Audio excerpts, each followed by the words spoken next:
There's something in the air when you walk down the Gallagate on a match day. A sense of belonging, a weight of history, generations pouring into the East End clad in green and white, chasing another 90 minutes of joy or survival. Because following Celtic isn't just about trophies or stats. It's about identity. It's about a people. And yet this season, that sense of certainty has wavered. Aye, the banners still fly, the songs still rise, but beneath it all there's been a growing feeling, maybe even fear, that something is broken or breaking. The season began not with a roar, but with an echo. Brendan Rodgers returned, the prodigal manager, but it wasn't quite the triumphant homecoming some had painted. There was applause, sure, but also side eyes, doubt.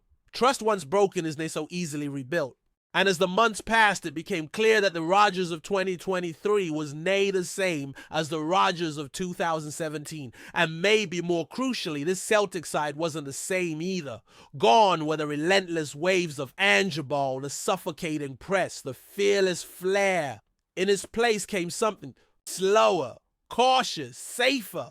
And in a league like the SPFL, where Celtic are expected to dominate, safety can look like stagnation. Fans started to murmur. Points were dropped at home. European nights turned from hopeful to humiliating. And as we looked across the city, the unthinkable was happening. Rangers under new management were clawing back ground. They smelt blood, and for once so did we. But this isn't just about form or tactics or even silverware. There's a bigger question here, a deeper concern. One that's been brewing for years and now in the cold light of 2025 feels impossible to ignore. Has Scottish football outgrown Celtic or worse? Has Celtic outgrown Scottish football? It sounds dramatic, right? Maybe even heretical. But think about it. For years now, we've watched this team dance around the same dozen opponents, win the league by February, collect trebles like stamps. Then when Europe comes calling, we're sent crashing back to earth. Every single time. Shakhtar, Copenhagen, Bodo, Glimt, Cluj, Feyenoord, teams with a fraction of our fan base budget and history. And yet they play with a belief, a system, a modernity we too often lack. And we ask ourselves, how is this possible? The truth is, it might not be about us slipping. It might be about them evolving, about leagues that invest, that develop, that grow, while we tread water in a pond that's too small for a club our size. And when UEFA whispers about a new European League format, or when pundits muse about a British Super League, more and more fans start to wonder, maybe we need that. Maybe Celtic needs something else. Because the SPFL, bless it, is beginning to feel like a cage, a golden one perhaps, but a cage nonetheless.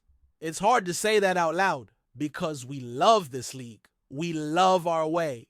Days in Dingwall, our battles at Tynecastle, our snow-covered scraps in Livingston. But love doesn't always mean staying. Sometimes it means growing. And if this season has taught us anything, it's that the old model, the one where we dominate domestically and hope for a miracle in Europe, it's broken, or at least outdated. We can't keep doing this, not if we want more than to just exist.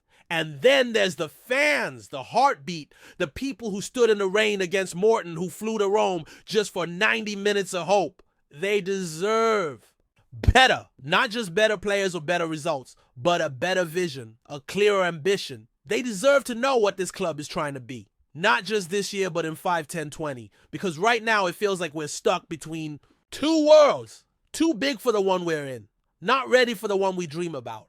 That tension, it's everywhere.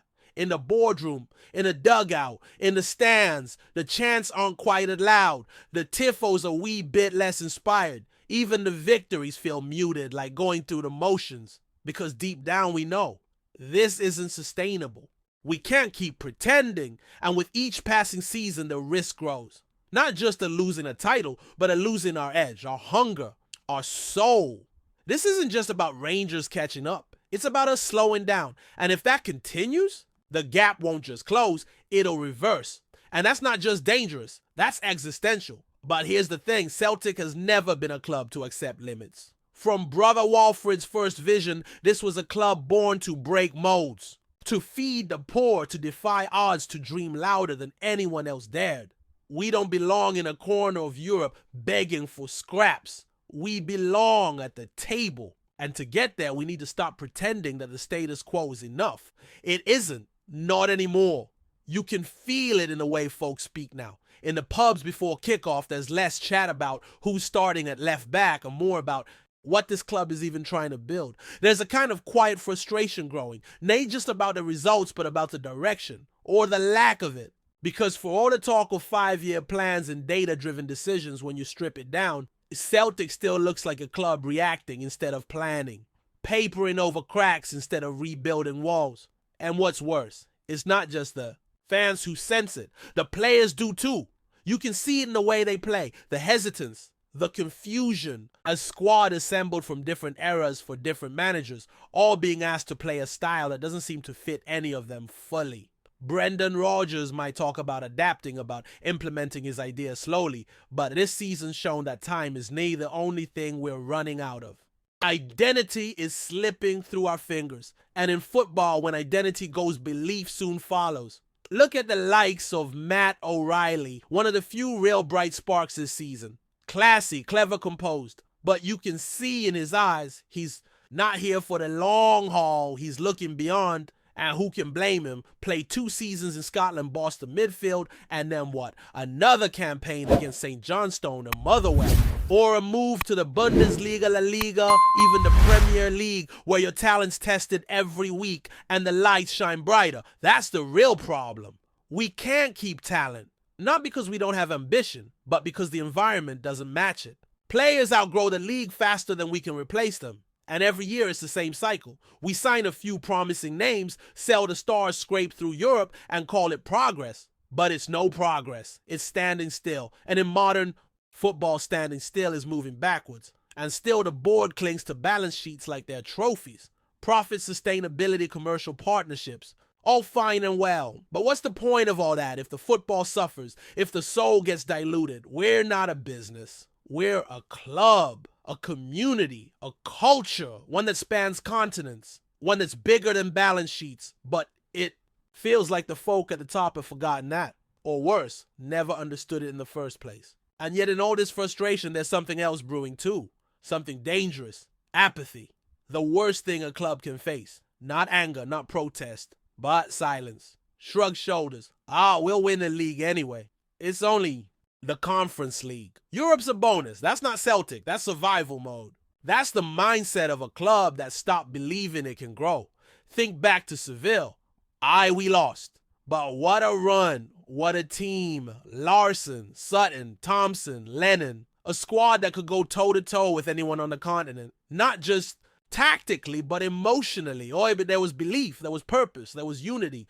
And it wasn't that long ago, not really. But now we speak about Seville like it's myth. Like it belongs in the same drawer as Lisbon 67. Glorious eye, but unreachable. But it shouldn't be. That should be the standard. The expectation.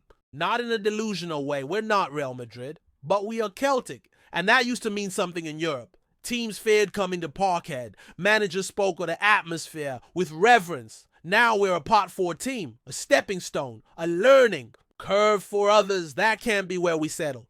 There's talk now of a new UEFA format, a revamped Champions League, group stages with safety nets, more money, more exposure. But will it help us really? Or will it just magnify the gap between the haves and the have-nots? Because make no mistake, unless we change, we'll remain the latter. Forever knocking on the door, never quite stepping inside. And maybe that's why so many are starting to whisper about leaving the SPFL, about a move south, a league that offers not just money but relevance, proper tests, weekly competition, a place where growth is possible. It sounds mad-eye, maybe even impossible. But so did Lisbon in 67, so did stopping the 10, so did building a team from Irish immigrants in the East End to feed the hungry. That's the Celtic way? Doing the things they said couldn't be done. But the difference is, back then, we believed it could be done. Now it feels like we're waiting for permission, waiting for someone to tell us it's all right to want more. Well, here's the truth. It is all right. In fact, it's necessary. Because if we don't start pushing, if we don't start dreaming bigger, we'll be left behind.